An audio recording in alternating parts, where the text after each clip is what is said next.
Hello, my name is Wendy Potomsky and I'm the managing partner and owner of Retake Furniture Rentals. Retake is once again a proud supporter of the Canadian Film Festival and is working to contribute to the Canadian film and TV industry by making it an easy and sustainable place to do business. Retake provides sustainable short and long-term furniture rental options to meet production schedules and product needs.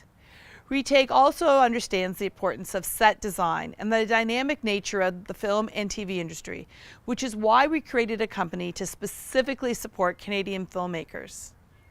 Retake can assist you in setting up your production office with sustainable alternatives to keep your team working safely as we all head back to work. We use sustainable approaches to minimize product going to landfill, which means any product supplied by Retake is helping to support the circular economy.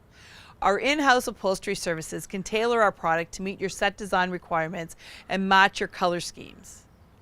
Contact us to discuss your office furniture needs. Our goal is to help you get back to work as safely and efficiently as possible.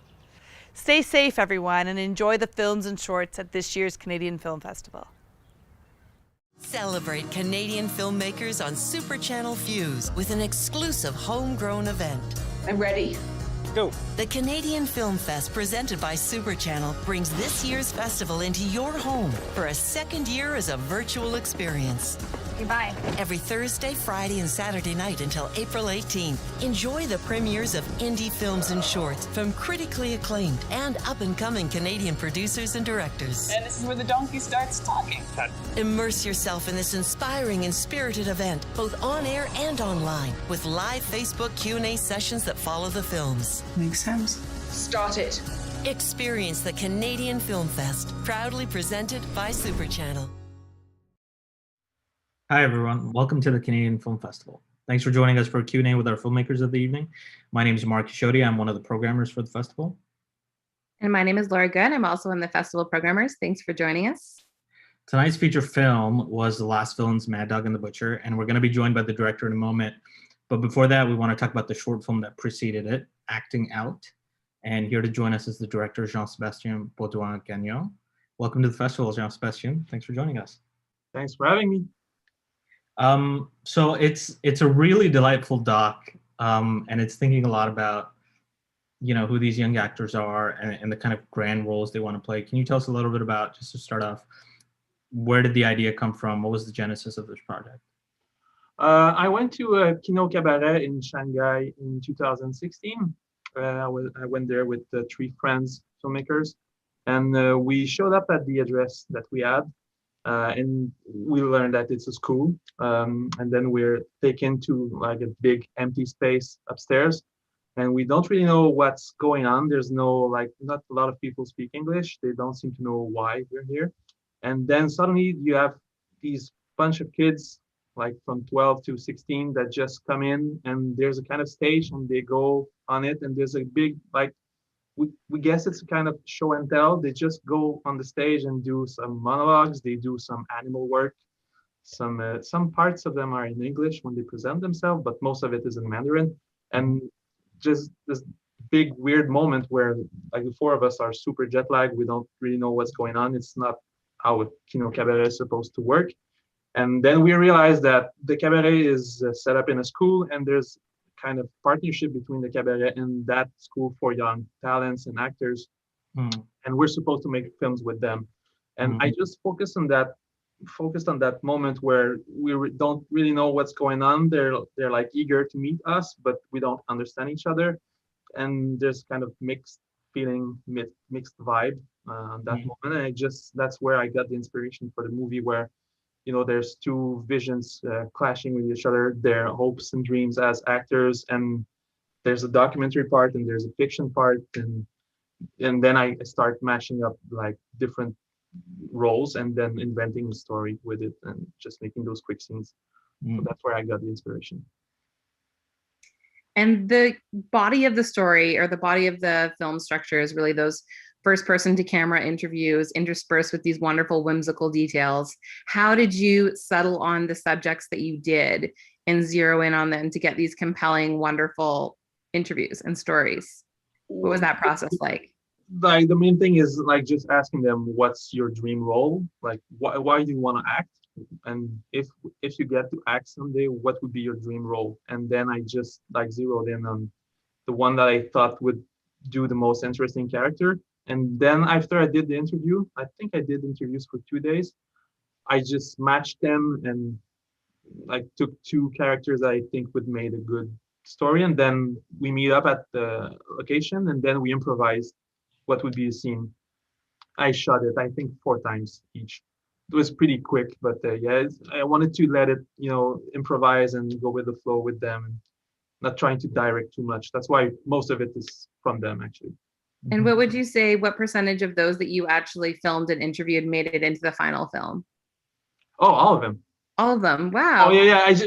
First up, we met a lot of them because parallel to that, other films were being made, like other fiction films or other subject, and I was helping on all of those other projects as more of a technician or just being there. So I kind of met them already, and I chose 5 of them, and then I did the interview and then the scenes. Fantastic. We have a question from Emma here asking more about the school. Can you give us a little more information if you have it? What is their curriculum like? How many students are there? How do they kind of learn this craft there? I don't have that much information because, like I said, it was kind of a go with the flow moment, and a lot of people were speaking English, but it's called the Shanghai Holmes College. There was a lot of musical training, dancing, acting, and that's where you can see from the movie. Also from, I think, what would be high school 1 to 3. They do a lot of animal work. So there are a lot of these plays where they play monkeys or wolves or I think lions. So they embody those animals, and then there are those plays with there's no like lines. They just embody like animal, and then they do these 20-minute plays. So they do a lot of this. So that's why there's a character that's a gorilla, because she said well, actually, that's the first one that we saw when there was this show and tell when we got there. So we're like sitting in the corner, we don't know what's going on, and there's this girl go up on the stage and just embody a monkey for 3 minutes, and we're like, what is happening? And what did your effects team look like? I imagine it's pretty difficult to prepare to this like improvisational structure where you're having these interviews. You don't know what the students are going to come out with as their dream roles and scenarios, and you're pivoting and reacting on the spot to create these really elaborate, wonderful effects. What did that look like, and how many people were involved with that part of the process? Was it mostly in post, I assume? I'm glad that you're saying that they're elaborate, but they're really not. It's pretty simple. I just used different layers in Final Cut. I think back in the day it was 2016, so it's Final Cut 7. So really basic layers that I had on the drive that I brought with me with sound effects and a couple. Okay, so you did it all yourself. Yeah. Wow. Pretty much. I mean, they're really great. I wanted to keep them simple, and they do what they do. Like, it's basic, but it works. And I use them. I wanted to, like, it's a mix between doc and fiction, and it's a mix between their character coming to life, and I wanted to use the special effects as something that happens, and you don't think it's gonna be that kind of movie with special effects. And at the end, the kid is like shooting with a fake gun, and he's doing the sound with his voice. But then I wanted to surprise with adding, special effects and sound effects and everything to like it's becoming real in this reality that we created for the scene. Yeah, it's not just a hybrid between fiction and documentary. It's also a hybrid between realism and magical realism, or this sort of almost psychological realism of the imagination. Yeah, and is that a theme that kind of carries through your other work, or that you hope to carry through into future work? Yeah, I really like the idea of having a mix between, like, using the documentary part to do the research, and then using the filmmaking apparatus to make the imagination come to life or interact with the character. I have another project that I want to experiment more with this kind of technique. So I think I found something there that I want to explore more, in other words. But yeah, we'll see. Yeah. So unfortunately, we're just about out of time, but we want to thank you again, Jean-Sébastien, for bringing your film to our festival. It was a really lovely watch, and it pairs so beautifully with our feature film tonight. Well, thanks a lot for selecting it, and thanks for this interview. It's our pleasure. Wonderful to speak to you. Thanks for joining us. See you around. Thanks. See you. Bye.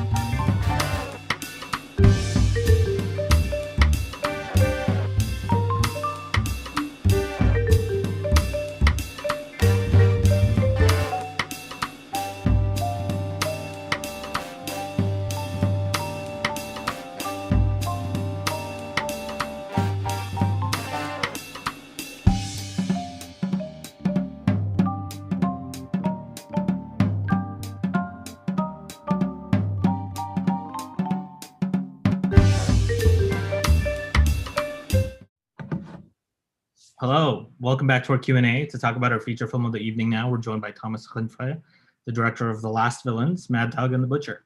Thomas, this was such a lovely film, and Paul is such a charismatic persona. Why don't you start by telling us, how did you meet him? How did this project come about?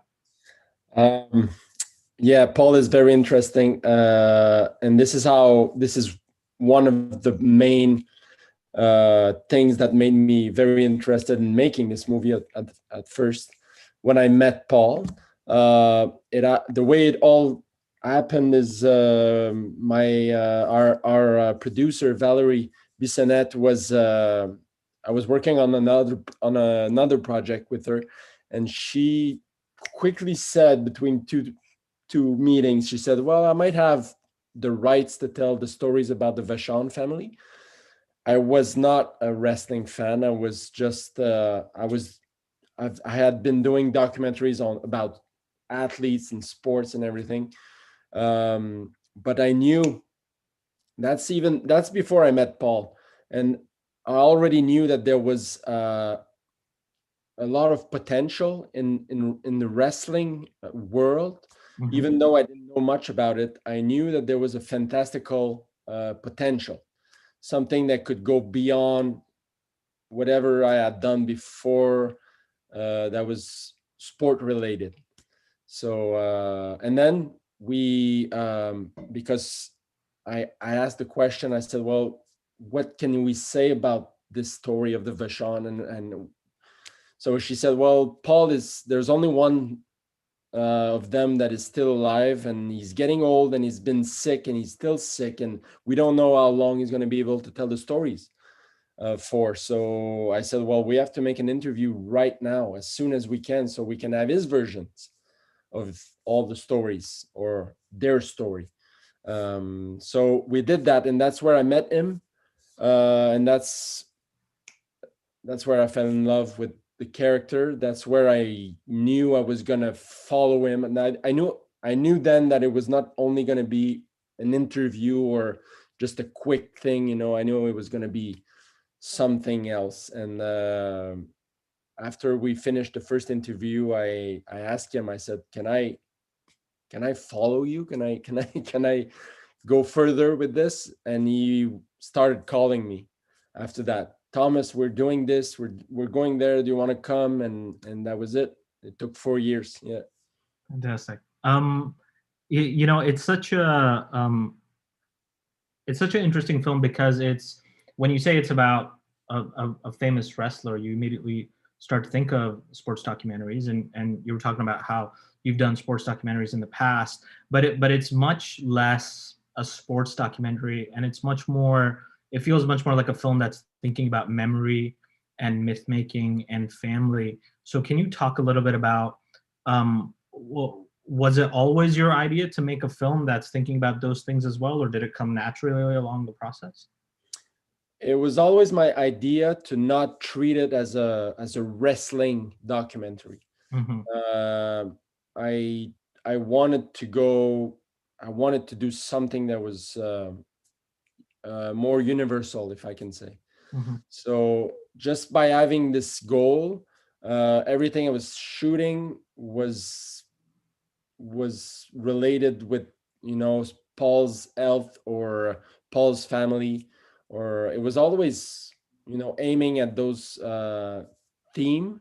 And Paul gave that to me. So Paul was open, and he was never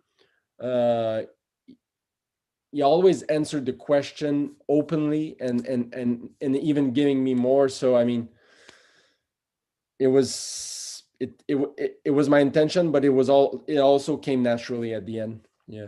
He's such a he's such a fun personality, because partly because he really loves the role of the villain, and he really loves telling and sharing these stories. And you know, you get the sense that sometimes he's embellishing stories a little, or if not embellishing, he's telling them in a way for maximum impact, right? For example, there's that bit where he's talking about his burnt house, and he talks about, you know, maybe it was an enemy of the Vachons. So can you talk a little bit about, you know, what was your sense listening to these stories? And you know, obviously there's nothing malicious about the way he's embellishing any of it, but what sense did you get hearing about sort of his history and his family's history directly from him? I think you're pointing at the one of the most interesting thing for me approaching this film is that by getting to know Paul, I starting to realize that he was embellishing stories, and but then I had the choice. I mean, I could have stayed to the fact and always say, Paul, are you sure of what you're saying? But that's not what I wanted to do. I mean, I just wanted to jump in and believe,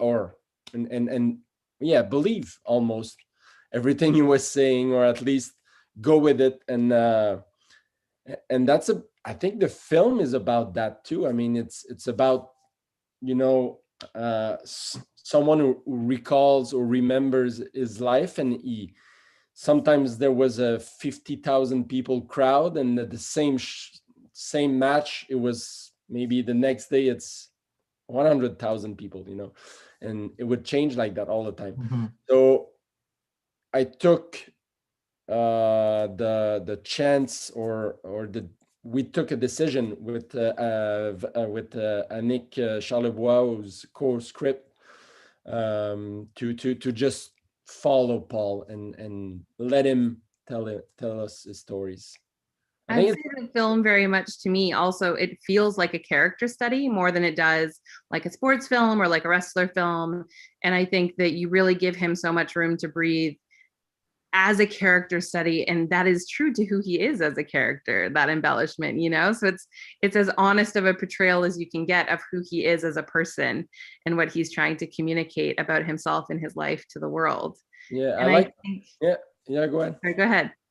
Well, I like the fact that you know, you approach and you make a documentary, and you think, well, you have to tell the truth, you have to be to verify the facts, but in this particular situation, you kind of don't have to. Although we did for things that were very important in time, you know, we made sure that this was okay, that's true, this is the right person, or, you know, we did our job as a documentary makers. I mean, you know, making sure the facts were right, but not for Paul's stories.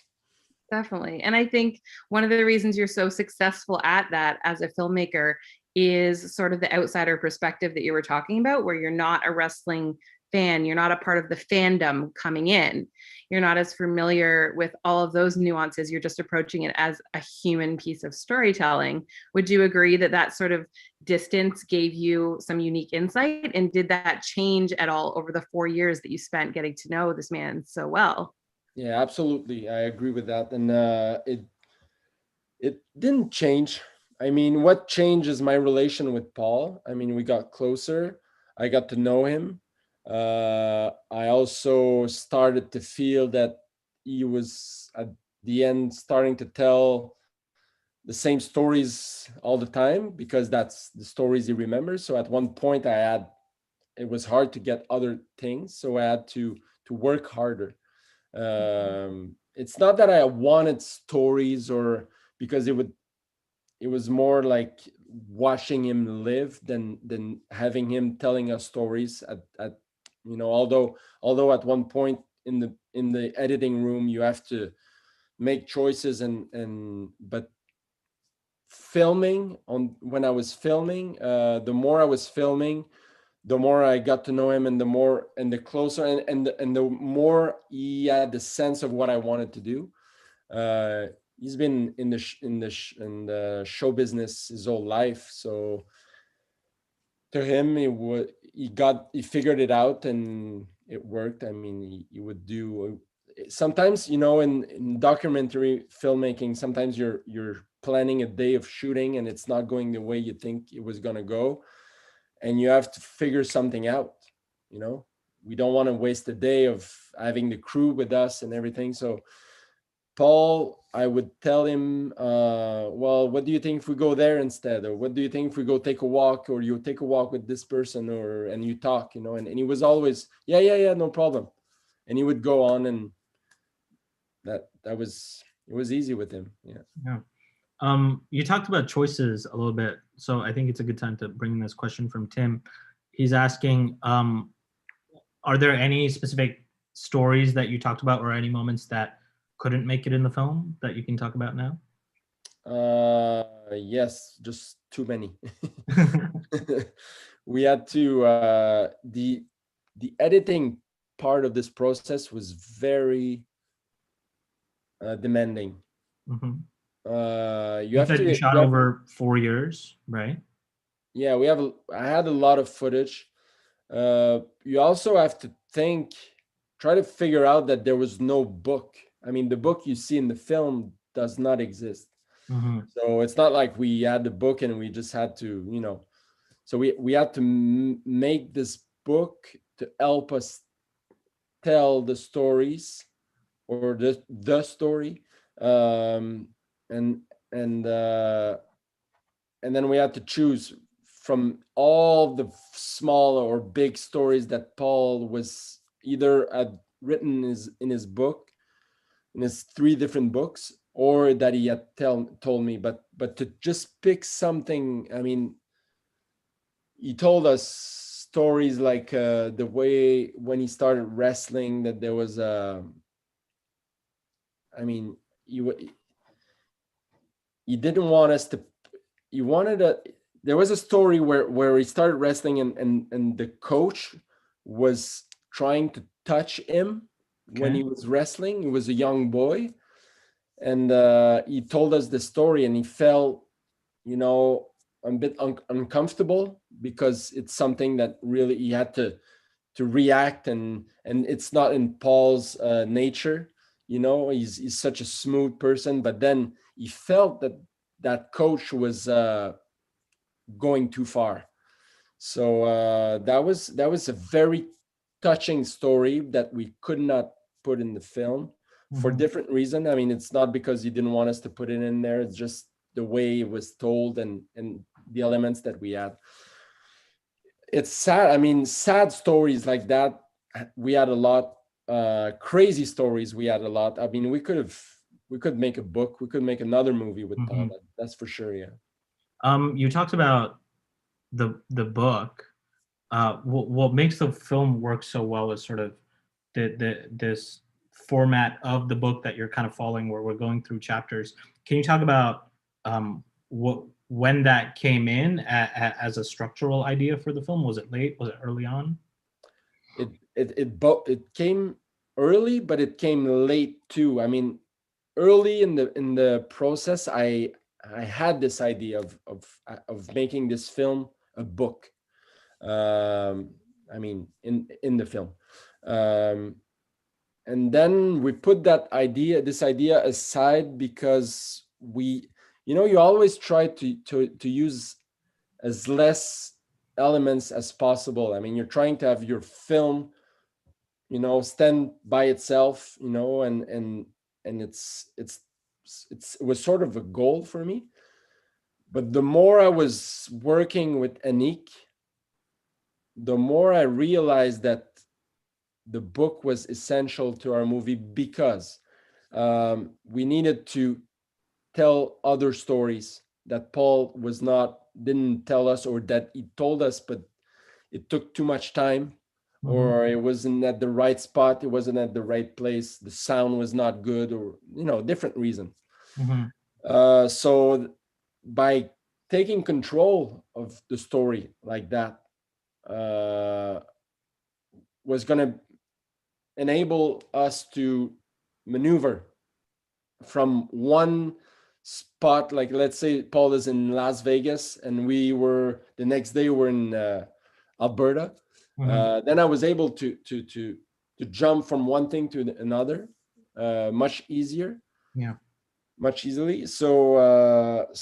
And by making it a book that Paul wrote, because Paul really did wrote his 3 books, so we were able to just kind of use that and make it as if it was one of them, and that would give us a first person narrator, so I wouldn't lose Paul along the way. So that was a very important thing, to not to have a narrator to tell about them, but to tell about him.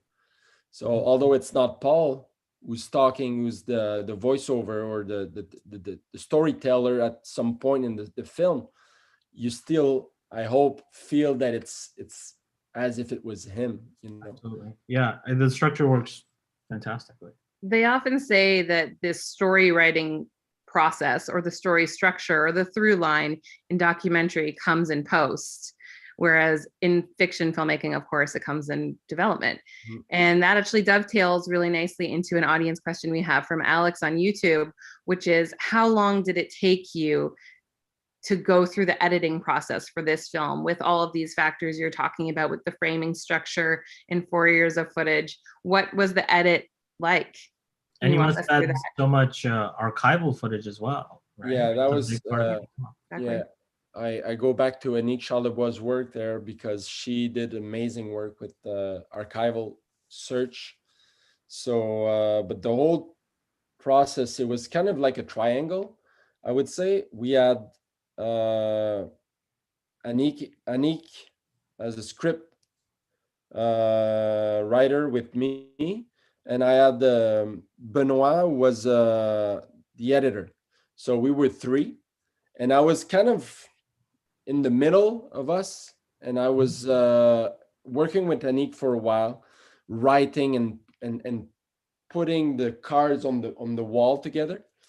What comes when, and that took months. I mean, it was long. Then the book arrived, the idea of the book, so that sped. It became fast. The whole process became faster. But then I would go in the editing room and test our ideas, and then come back, and then I would go like that for I don't know, maybe 4 months. I don't know. Okay. It took a while. I was editing myself too, so I would do a bit of work by myself for weeks. So yeah, it was tough, a very tough process, but it was so much fun when I think about it now. Yeah, that's great. We have a question from Miriam here, asking about Paul's children. One of the most emotional moments in the documentary is hearing from his son talking about sort of the conflict between wanting to share the difficult time that he's been put through, but also not wanting to do that because he thinks it's going to hurt his father. Did you get a sense about Paul's relationship with the rest of his children? Is there? I think they're similar. It's I'm not sure. I wouldn't be able to answer that question clearly, and only Paul could. But when I went to Alberta to meet his family, I didn't know why I was going there. I mean, Paul told me, I'm going to Alberta to meet my family. My sons were going to be there. Only one showed up, and Andre, his son that showed up, didn't want to be on camera. That's what he said. He said, I don't want to be part of this film. So I got there, and I knew there was a very emotional story, and I could feel, I don't know how to say that, but the emotional, what's that? The tension? Yeah, well, just, yeah, there was, you could feel there was something between those two. And I was there for 3 days, and the very last day, Andre came to me and he said, well, I know you want to talk to me, and I see what you do, I see your work, you work, and I'm ready to talk now. So we did sit down, and it was very touching interview. It was tough to edit that part, because I knew when I came back with this footage, when I came back home after the Alberta trip, I knew that I had I had the content that could bring the film where I wanted it to go. It was more than just wrestling stories, Now I had something that was meaningful for Paul, for his family. It was a real portrait. Can you say that? Real portrait of what wrestling or being on the road or choosing a life. It would show the effects on your family that this can have. Where? Oh, sorry. Go ahead. Sorry, no, go ahead, Laura. Go ahead. You've mentioned so many beautiful anecdotes and memorable standout moments.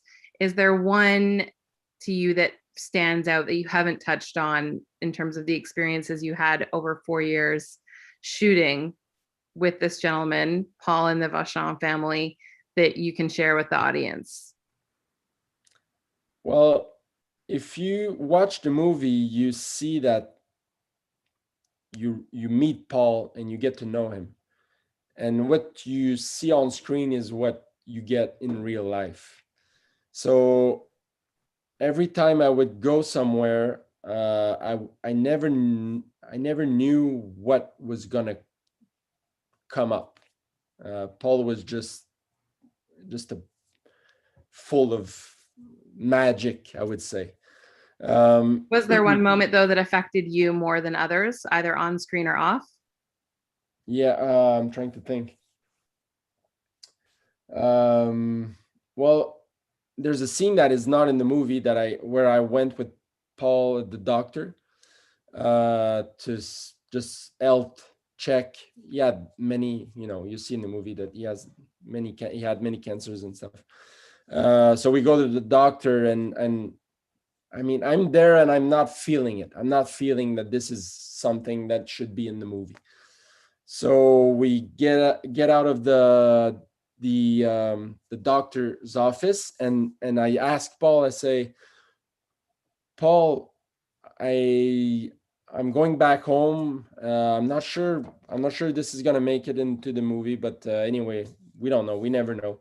So I say, is there anything else around here that could be interesting that we could go see or do? He said, well, not really. I mean, that's where I live. That's where I grew up. So my house used to be up the hill. I said, oh, is it still there? He says, oh, no, it's down. It's broken down and it's burnt and everything. So I'm like, huh, that could be interesting. So this old shoot that was supposed to be the doctor visit ended up being visiting the ruins of his house at the beginning of the movie. So that's just an example of how things would unfold with Paul. Just thought of something and he didn't think it was that interesting, but So unfortunately, we're just about out of time, but I want to end by asking you the obvious question. Can you give us an update on Paul? How's he been through all this? Has he seen the film? Do you know what his reaction's been? Yeah, Paul is doing good right now. He's staying home, obviously, but yeah, his life has changed, as you can see in the film, and it really did. And when the first time he saw the movie, he was in tears and he said, well, now I can die. But he hasn't died yet. So we're grateful to still have him around. Sometimes we chat with them, with Paul and Dee, and they're doing good. Yeah. Fantastic. Yeah. So thank you again for sharing your film with us, Thomas. It's really beautiful, and I hope everyone else saw how charming and fun Paul is as a character. We want to thank everyone that's tuning in for watching tonight. We have our final set of films coming next week, and we hope to see you then. Thanks, everyone. Thanks, Thank you everyone. very much. Thank you very much. Thomas. Bye.